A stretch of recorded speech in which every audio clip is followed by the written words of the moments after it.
Welcome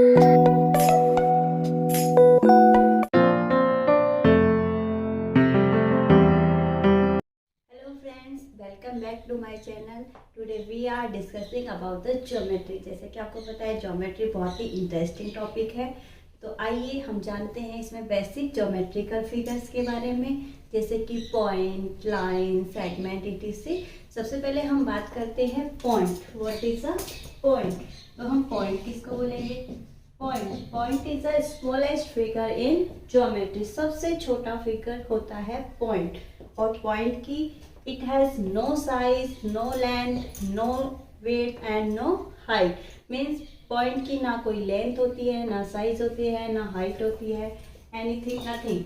मतलब ये सबसे अनब्रेकेबल शेप है जिसको हम तोड़ नहीं सकते, और ना ही इसकी कोई शेप हम इसको बता सकते हैं कि इसकी ये शेप है।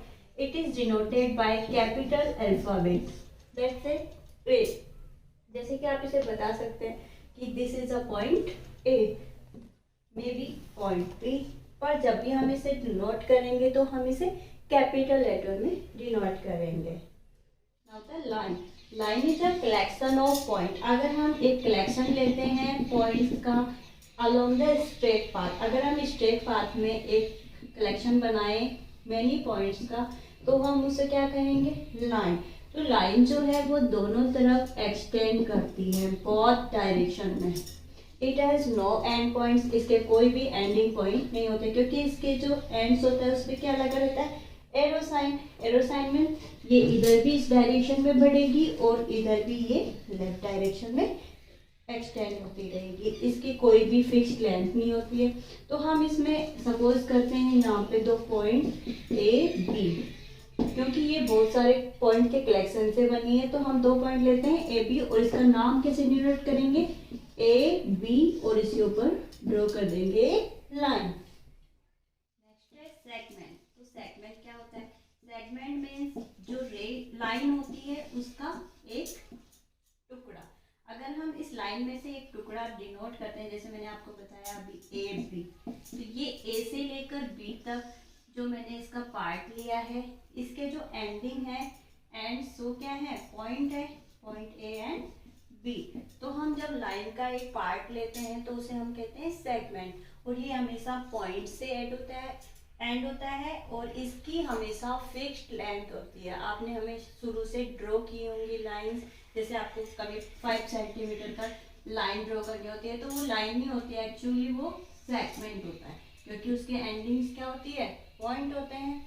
तो segment is the part of line, यानी अगर हम लाइन का एक टुकड़ा लेते हैं तो उसे हम सेगमेंट बोलते हैं। It has fixed length. इसकी हमेशा फिक्स्ड लेंथ होती है। It means may be 5 centimetre, may be 6 centimetre. आप इसे स्केल से ड्रॉ कर सकते हैं, क्योंकि स्केल में हम मेजर करके ड्रॉ करते हैं।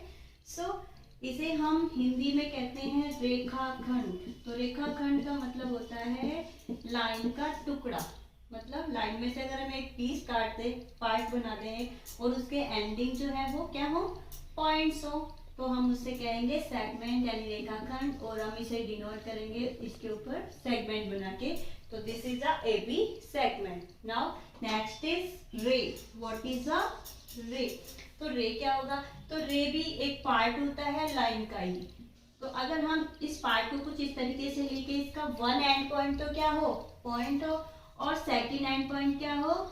Arrow sign. मीन्स अगर ये पॉइंट से शुरू होकर एरो साइन पर खत्म हो, एरो साइन तो कभी खत्म ही नहीं होता, तो इंडेफिनेट के रूप से ये वन साइड इंक्रीज करेगी, मतलब एक तरफ बढ़ती रहेगी। तो इसे हम क्या कहेंगे? रे। तो अगर हम ऐसा पार्ट लें जिसके अंदर दोनों ही पॉइंट्स हो, तो उसे हम कहेंगे सेगमेंट, मीन्स रेखाखंड। और अगर हम कुछ इसका पार्ट इस तरीके से लेके इसका जो एंडिंग है, first is point and second is arrow sign, तो इसे हम कहेंगे रे। और रे को हिंदी में कहते हैं किरण।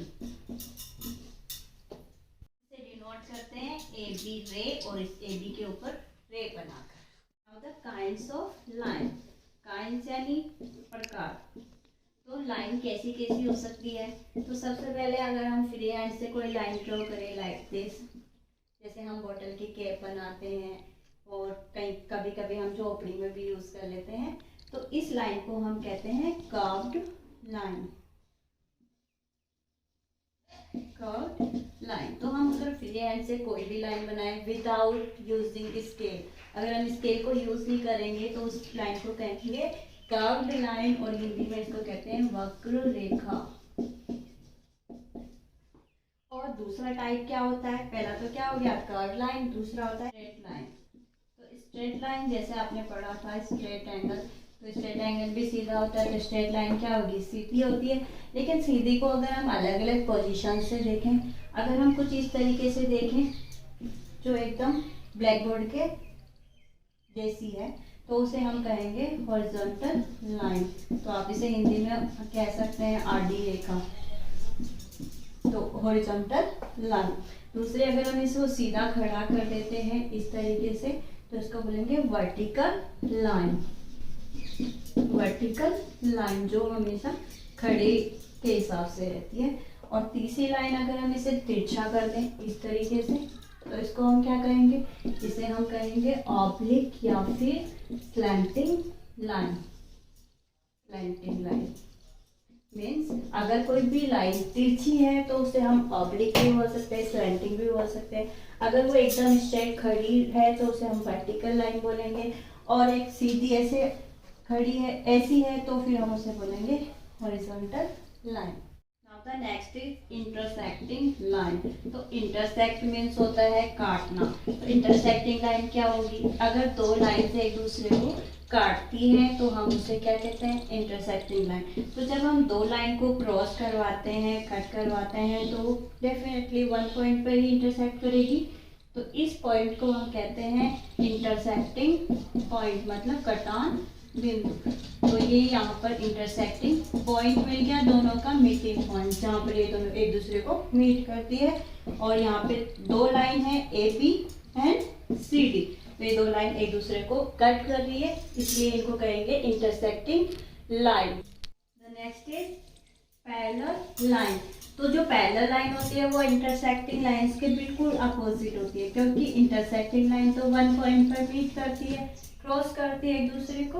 लेकिन जो पैरेलल लाइंस होती है वो क्या करती है, कभी भी एक दूसरे को मीट नहीं करती, वो हमेशा एक दूसरे के पैरेलल चलती है।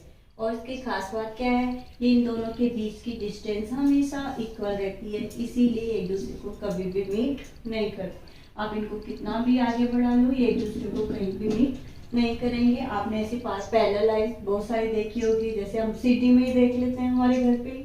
तो ये पैरेलल लाइन है और इनको हिंदी में कहते हैं समांतर रेखा। मीन्स इन दोनों के बीच में हमेशा जो अंतर है, डिफरेंस है, वो हमेशा सेम रहता है और ये एक दूसरे को कभी भी कट नहीं करती है। These are parallel lines. अगर हम इसको लिखना चाहते हैं कि ए बी और सी डी पैरेलल है, तो कैसे लिखेंगे, A B parallel C D. ये जो साइन है ये डिनोट करता है कि ये जो दो लाइंस है वो पैरेलल है। Next is curve.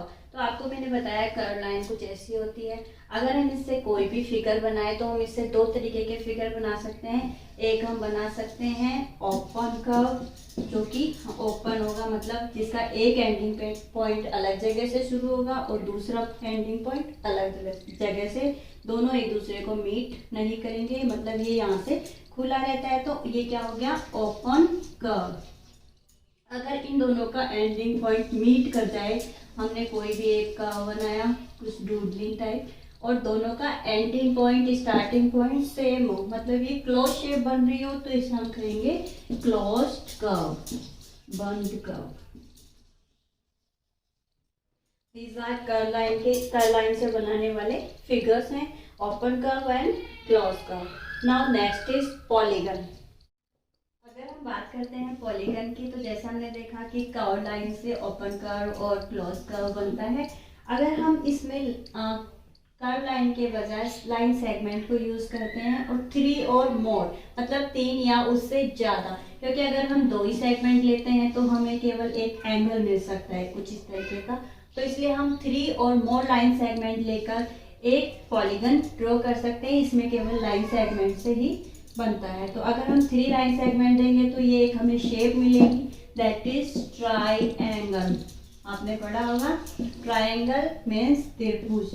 तो अगर हम तीन सेगमेंट्स को लेते हैं, 3 रेखाखंडों को लेते हैं, तो हमें एक नया पॉलीगन मिलता है, उसे हम कहते हैं ट्रायंगल। अगर इसमें 3 से ज़्यादा मीन्स 4 लाइन सेगमेंट को यूज करते हैं तो हमें एक शेप मिलती है जिसे हम कहते हैं क्वाड्रिलेटरल।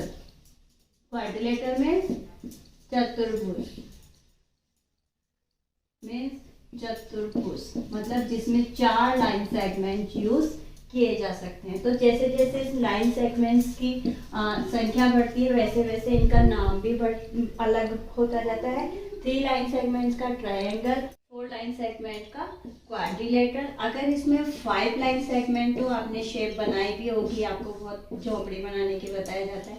तो अगर हम 5 लाइन सेगमेंट्स की बात करते हैं तो उसको क्या कहेंगे, पेंटागन। अगर हम बात करें 6 लाइन सेगमेंट का तो उसको कहेंगे हेक्सागन। अगर हम 7 लाइन की बात करें तो उसे हम कहेंगे हेप्टागन। अगर 8 लाइन्स की बात करें, जो आपने शुरू से पढ़ा है 8 लाइन, जिसको आप अष्टभुज भी कह सकते हैं, तो वो क्या हो जाएगा, ऑक्टागन। उसके बाद में 9 हो तो नैनागन, 10 हो तो डेकागन। तो इस तरीके से कुछ पॉलीगन्स चलते रहते हैं। नंबर ऑफ सेगमेंट जिसमें मायने रखता है। अगर आप 3 लाइन सेगमेंट लेंगे तो उसे हम ट्रायंगल कहेंगे। इस तरीके से आपको इनके नाम आपके बुक में दिए हुए हैं, तो आप उनको देखें और समझें। Now this topic ends here. यहाँ पर आपका टॉपिक एंड होता है।